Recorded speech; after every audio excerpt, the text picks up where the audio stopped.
From Wish TV and the All Indiana Podcast Network, this is the Business, Equity, and Opportunities Podcast with Scott Sander.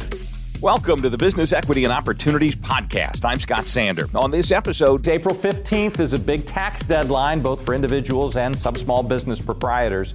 COURTNEY KINCAID shows us how to stay in the know. Every business is unique and has a target audience. If you own or manage a business, Circulus Digital Media can help you connect and grow your customer base with turnkey digital solutions that are nimble, offering best-in-class results, service, and support to reach a bigger customer base, allowing you to pinpoint a specific audience down to the smallest details. Get outside the city, the state, span the globe. Put Circulus Digital Media to work for you. Get started now at circulusdigital.com. That's circulusdigital.com. This is a mini meditation guided by Bombas. Repeat after me. I'm comfy. I'm cozy. I have 0 blisters on my toes. And that's because I wear Bombas, the softest socks, underwear, and t-shirts that give back. 1 purchased equals 1 donated. Now go to bombas.com/Wondery and use code Wondery for 20% off your first purchase. That's bombas.com/Wondery and use code Wondery at checkout. This is Business, Equity, and Opportunities, Accounting and Bookkeeping. It's April, so I would like to talk to you about financial literacy. I know that the viewers of this show typically are small business owners and entrepreneurs, so I'm not going to spend time wasted on individual financial literacy. But I would like to talk about business financial literacy. CPAs, obviously, who I represent and work with, have a lot to do with increasing the financial literacy of clients here in Indiana. And when we talk about financial literacy from an organizational standpoint, we really start to talk about understanding your business and how it operates from the perspective of a couple of different considerations. I've talked before about the business's financials, their balance sheet, and there are several parts of the balance sheet. And I know for some small business owners who are not, they don't speak the language of business, then it can be really difficult to understand what's the difference between this balance sheet and income statement, for example, right? What's the difference between assets and what's the difference between assets versus revenue? And how do I look at those differently and how are they reconciled? And the truth is regardless of where you're operating, if you're running a business, you need to be financially literate if you're going to be successful, which is where a CPA comes in. And so, first of all, I would just recommend if you're a small business and you're not working with a CPA, work with a CPA, right? And so how do I find one, or how do I find one that fits my needs? Interviewing potential CPAs is definitely something that you should be considering. What are your needs, and are they going to be able to fill those needs? So thinking about asking them, where are your weaknesses? Like, can you explain to me what is the difference between a balance sheet and a financial statement? How should I be thinking about my assets versus what does revenue look like? And then, there's a whole nother set underneath that of language that is really helpful. Understanding your debt ratio, understanding your credit rating, and understanding the different parts that go into that can make significant differences in your ability in the future to get funding, whether that's from investors or if it's a classic loan. Understanding what your return on investment is really something that you should understand, right? Additionally, just understanding your cash flow.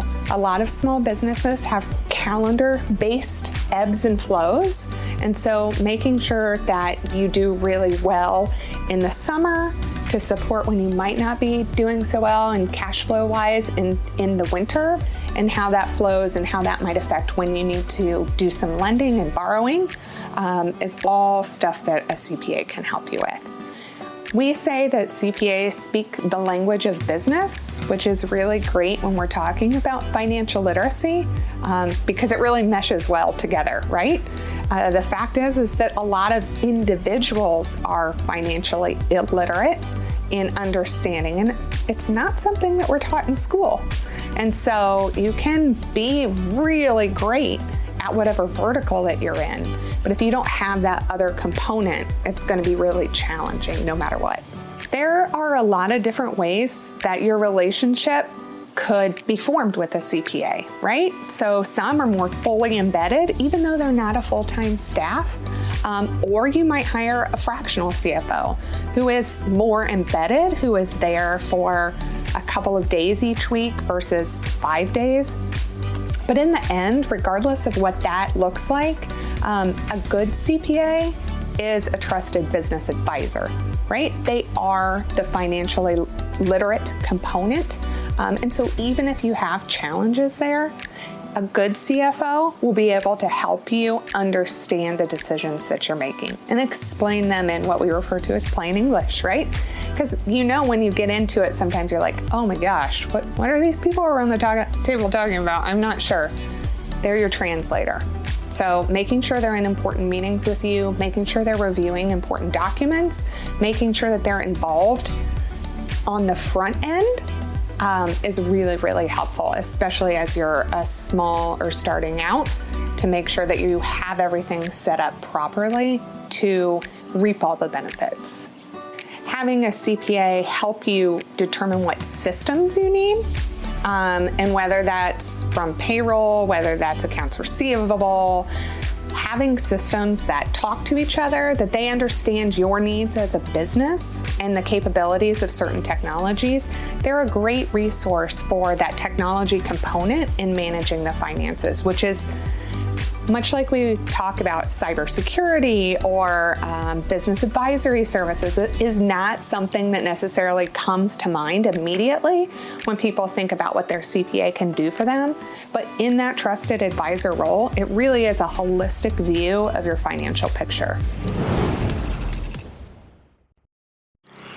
Our thanks again to all the contributors who joined us for this episode of the Business Equity and Opportunities podcast. We hope you found it enlightening, useful, and inspiring. You'll find more information about the show on our website, BEOshow.com. You can watch Business Equity and Opportunities Sunday mornings at 10 on Wish TV or live stream it through wishtv.com.